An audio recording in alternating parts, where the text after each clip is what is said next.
नमस्कार, popular superfast news में आपका स्वागत है। मैं हूं आपके साथ समीक्षा दादी। आज इस सुपरफास्ट में बात होगी, लालू प्रसाद यादव ने बताई गठबंधन की अगली बैठक की तारीख की। एमपी इलेक्शन 2023 रिजल्ट में हार का ठीकरा कांग्रेस ने ईवीएम पर फोड़े की। बात करेंगे जम्मू कश्मीर आरक्षण बिल पर संसद में गुस्से में बोले ओवैसी की। गौतम अडानी ने खिलाफ अब उद्धव ठाकरे खोलेंगे मोर्चे की। गौमूत्र वाले बयान पर भड़के अनुराग ठाकुर की। साथ ही जानेंगे उत्तराखंड में पीएम मोदी करेंगे ग्लोबल इन्वेस्टर्स समिट के उद्घाटन की। नेताओं ने दी डॉक्टर बाबा साहेब अंबेडकर को श्रद्धांजलि की। बात करेंगे बोरवेल में गिरी 5 साल की बच्ची का किया गया रेस्क्यू की। पिछले 24 घंटे में मिचोंग तूफान ने कितनी मचाई तबाही की। और आखिर में बात होगी अहमदाबाद में तैयार हो रहे राम मंदिर के ध्वज स्तंभ की। आइए अब बात करते हैं विस्तार से। विपक्षी गठबंधन इंडिया की बुधवार 6 दिसंबर को होने वाली बैठक टल गई है। कांग्रेस अध्यक्ष मल्लिकार्जुन खड़गे ने दिल्ली में ये बैठक बुलाई थी। कई बड़े नेताओं ने अलग अलग कारणों के चलते बैठक में शामिल होने से इनकार कर दिया है। हालांकि आरजेडी सुप्रीमो लालू प्रसाद यादव ने कहा कि इंडिया अलायंस की बैठक अब 17 दिसंबर को होगी। मध्य प्रदेश विधानसभा चुनाव में करारी हार ने कांग्रेस के दिग्गजों को मंथन करने पर मजबूर कर दिया है। अगर मंथन से उलट कांग्रेस के नेता चुनाव के तरीके पर ही सवाल उठाने लगे। पहले कांग्रेस के दिग्गज नेता दिग्विजय सिंह ने हार का ठीकरा ईवीएम के सर मारा। ऐसे में मध्य प्रदेश के पूर्व मुख्यमंत्री और कांग्रेस के बड़े नेता कमलनाथ कैसे पीछे रह जाते, इसलिए पीसीसी चीफ कमलनाथ ने भी बयान दे दिया है। सबसे चर्चा कर रहे हैं, सब हमने उम्मीदवारों को बुलाया है, हारे हुए जीते हुए, उनसे चर्चा करके उनकी बात सुन के तब हम इसका एनालिसिस करेंगे। आपके नेता प्रतिपक्ष ईवीएम की बात कर रहे हैं कि ईवीएम है कोई, आपको भी लगता है कि देखिए अभी सबकी बात मैं सुन लूं, ऐसे मैं चर्चा करूं, ऐसे मैं एक फैसले पर आ जाऊं, ये सही नहीं होगा। सर आपके मुताबिक क्या हुआ सर, इतनी कम सीटें, आप जीत का दावा? देखिए ये तो आप लोग भी जानते हैं क्या माहौल था, तो मेरे से क्यों पूछ रहे हैं? आप पब्लिक से पूछिए। मुझे अभी कुछ विधायक मिले सुबह, कहते मेरे अपने गाँव में मुझे 50 वोट मिले। ये कैसे हो सकता है? कहते मेरे अपने गांव में और घर से मैंने देखा।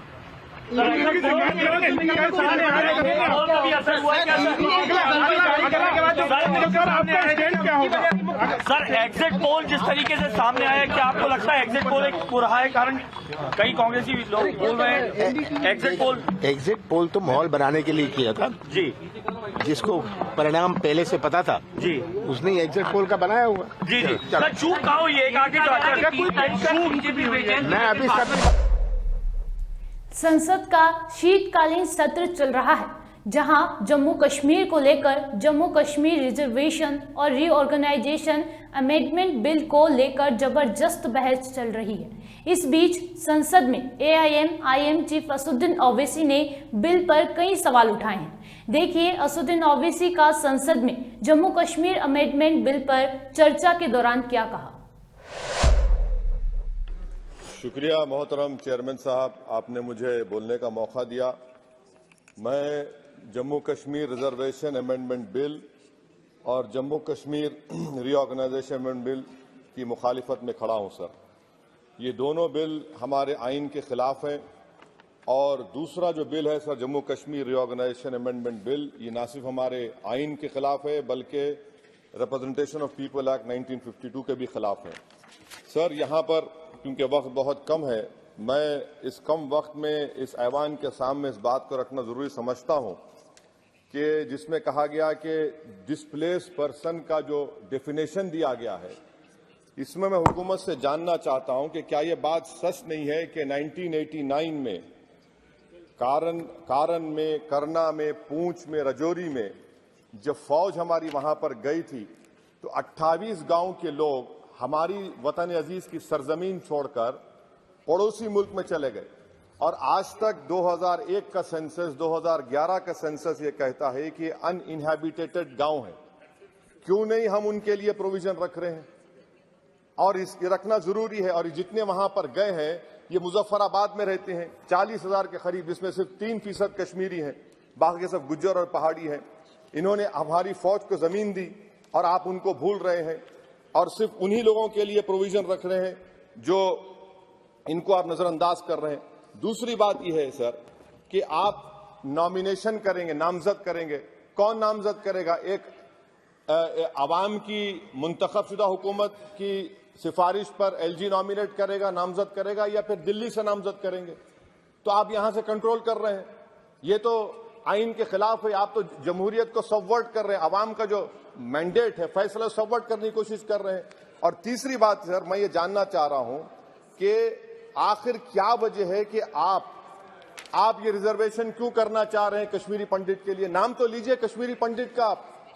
और अगर आप ये करना चाह रहे हैं तो बताइए सिक्योरिटी थ्रेट कश्मीर में है या नहीं है? आप कहते हैं कि कोई सिक्योरिटी थ्रेट नहीं है। जब सिक्योरिटी थ्रेट नहीं है तो फिर आप नॉमिनेशन क्यों करना चाह रहे हैं? आखिर क्यों आप 370 निकालने के बाद वहां पर हर महीना पाकिस्तान से दहशतगर्द आकर श्रीनगर में गोली मारते हैं, राजौरी में मारते हैं, हर महीना 5-5 लोग मरते हैं, कैप्टन मरता है, हवलदार मरता है, लेफ्टिनेंट कर्नल मरता है, तो आपका कौन सा नॉर्मलसी रेस्टोर किया? आप कुछ रेस्टोर नहीं किया। आप लोग, हमारे सिपाही मर रहे हैं, मगर आप बाजा बजा रहे हैं कि अमन हमने कायम कर दिया 370 को निकालकर। सर, जम्मू के डोगरा लोगों का बहुत बड़ा नुकसान आपने कर दिया। 112 राइस मिल थे, अब सिर्फ 6 राइस मिल बचे हुए हैं। बताइए आपने कौन सा बड़ा तीर मार दिया 370 निकालकर? पूरा पंजाब से लोग आकर जम्मू को टेक ओवर कर रहे हैं, वहां का पॉलिटिकल इक्विलिब्रियम आपने डिस्टर्ब करके रख दिया।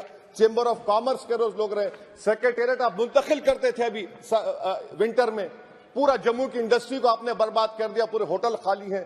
तो और आखिरी बात सर, मैं हुकूमत से जानना चाह रहा हूं कि एक आपके इंडस्ट्रियल एस्टेट में एक कमरा आपने बनाया है क्या? बताइए भाई, अंबानी साहब है, अदानी साहब है, टाटा साहब है, सब है, आपने एक कमरा नहीं बनाया वहां पर।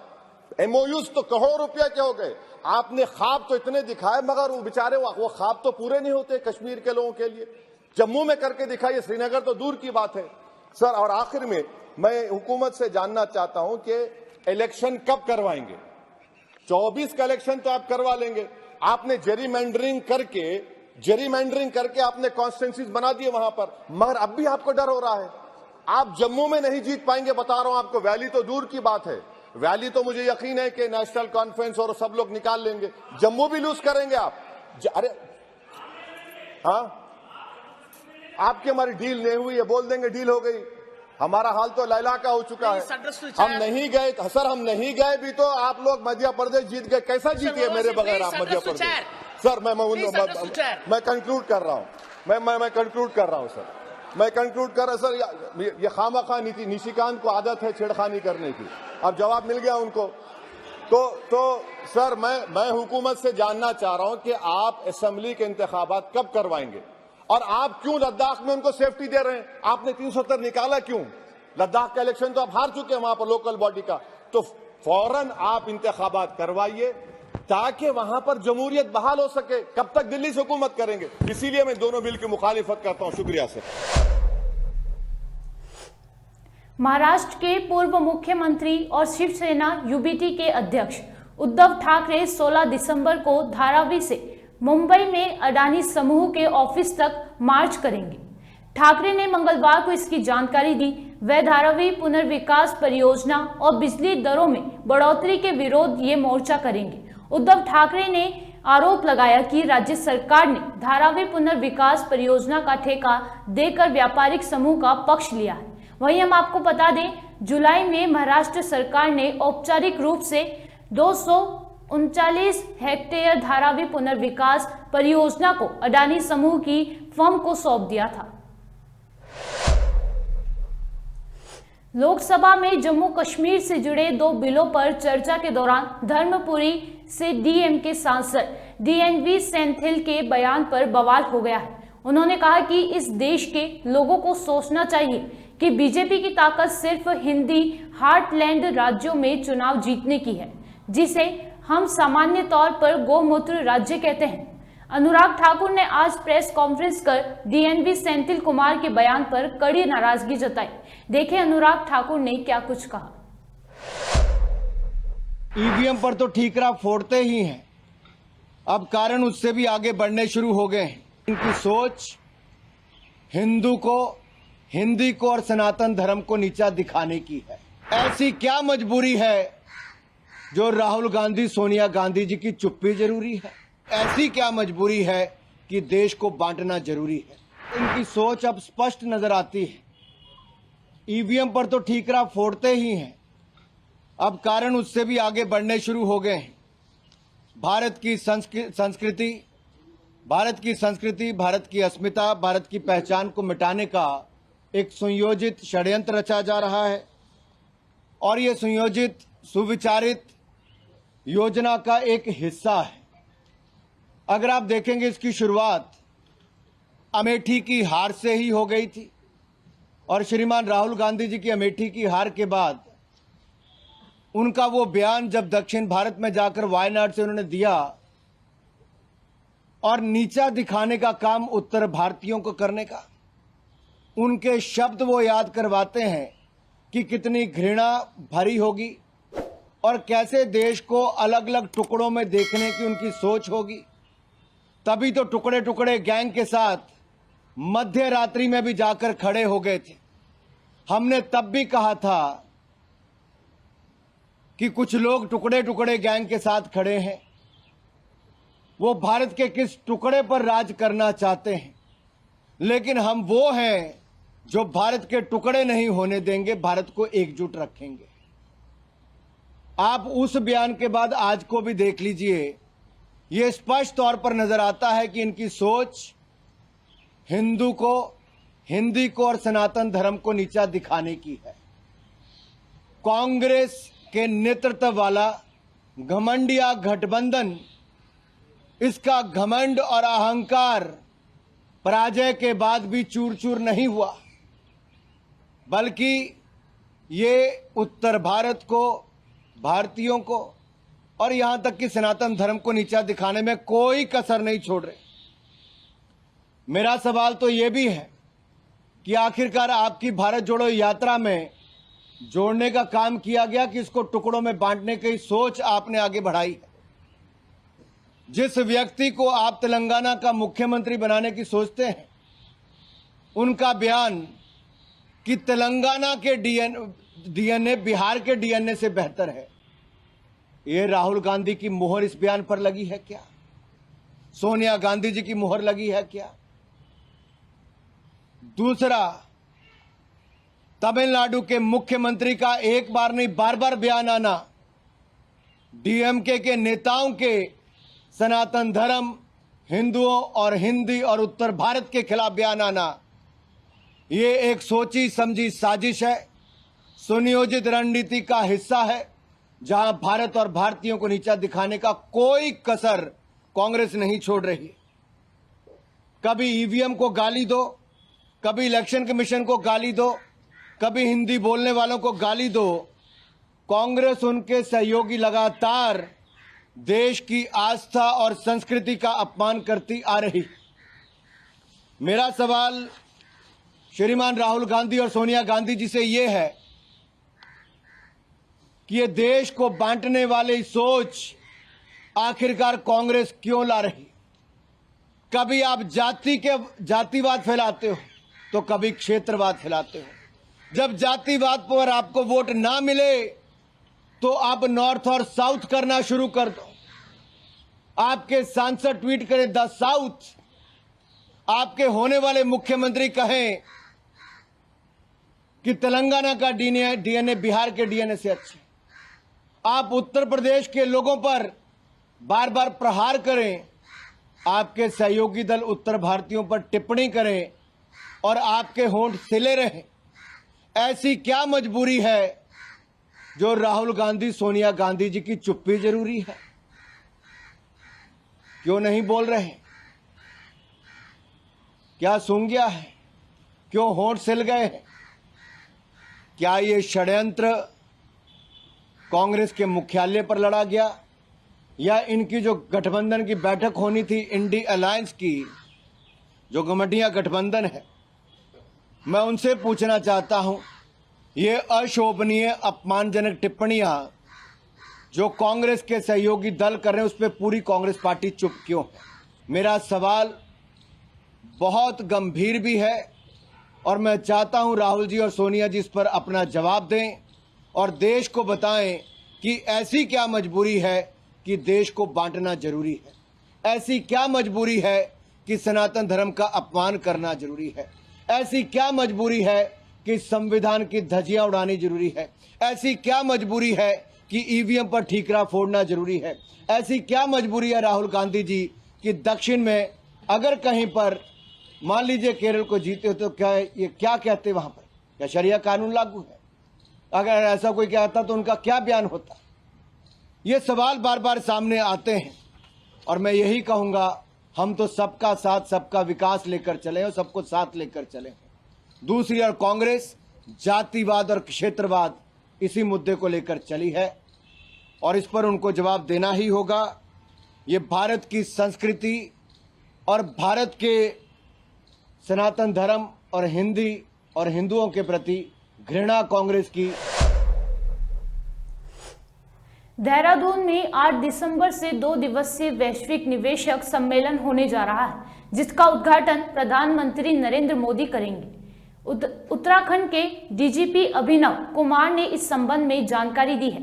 प्रधानमंत्री नरेंद्र मोदी और केंद्रीय गृह मंत्री अमित शाह ने आगमन के मद्देनजर सुरक्षा बलों द्वारा सुरक्षा के पुख्ता इंतजाम किए गए हैं।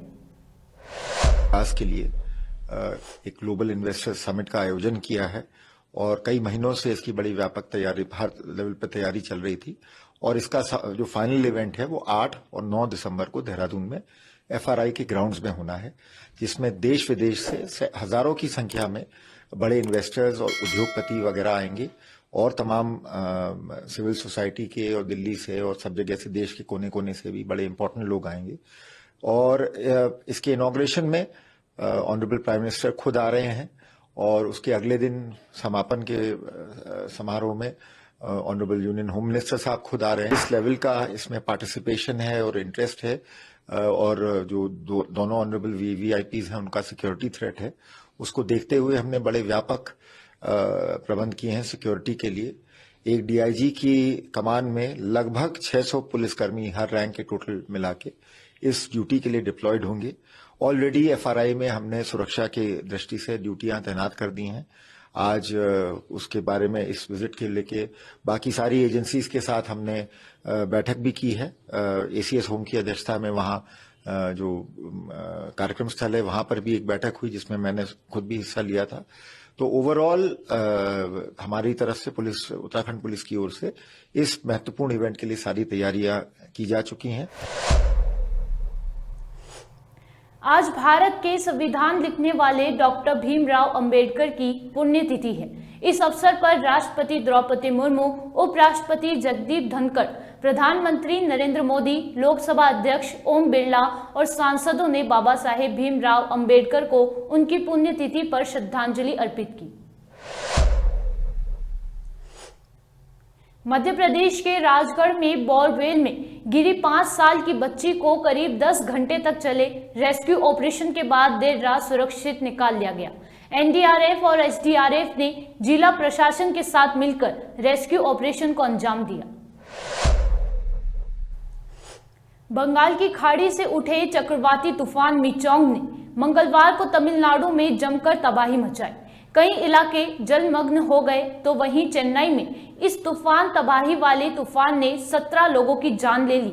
इसके विनाशकारी रूप को देखते हुए देश के 3 राज्यों तमिलनाडु, आंध्र प्रदेश और ओडिशा को हाई अलर्ट पर रखा गया है। अयोध्या के राम मंदिर में लगने वाले 7 ध्वज स्तंभों को अहमदाबाद में पीतल के बर्तन बनाने वाली एक कंपनी तैयार कर रही है। इसमें से 6 ध्वज स्तंभ की लंबाई लगभग 20 फीट और वजन 750 किलोग्राम होगा। एक मुख्य ध्वज स्तंभ होगा जो मंदिर के गर्भगृह के ऊपर लगेगा। का पूरा पीतल लगा हुआ है। पीतल जो है वो भी हाई ग्रेड पीतल है। उसकी लेंथ है 44 फीट और बहुत ही अपने आप एक यूनिक पीस है। बहुत ही अपने आप यूनिक पीस है। युद्ध स्तर पे बोले तो दिन रात काम चलता था और ऑलमोस्ट 6 मंथ से ये काम चल रहा है। और बोले तो 25 जैसे आदमी है मेरे, वो दिन रात काम करते थे इसमें और पूरा मन लगा के काम किया उन्होंने। ये ध्वजदंड का प्राण प्रतिष्ठा होगा। मंदिर में 3 की प्रतिष्ठा होती है। एक भगवान जी का मूर्ति, दूसरा ध्वजदंड और तीसरा कलश। इस सब की प्राण प्रतिष्ठा एक ही टाइम में होती है। तो इसी हिसाब से ये ध्वजदंड बहुत ही इम्पोर्टेंट चीज है। एक्चुअली में ये सालों तक, 1000 सालों तक इसको कुछ नहीं होने वाला। इस ऐसा हम लोगों ने जो हाई ग्रेड पीतल यूज किया हुआ है इसमें, और सभी में जैसे हार्डवेयर बोलते हैं डोर्स के, उसके अभी जो पीतल यूज किया हुआ है सभी में हाई ग्रेड यूज किया हुआ है। बनाया हुआ ध्वजदंड में प्राइम मिनिस्टर, हमारे प्राइम मिनिस्टर मोदी जी ध्वजा लहराएंगे तो उससे तो ज्यादा कोई खुशी है। सुपरफास्ट टॉप 10 न्यूज में आज के लिए सिर्फ इतना ही। देश और विदेश की तमाम बड़ी खबरों से जुड़े रहने के लिए देखते रहिए पॉपुलर टीवी। धन्यवाद।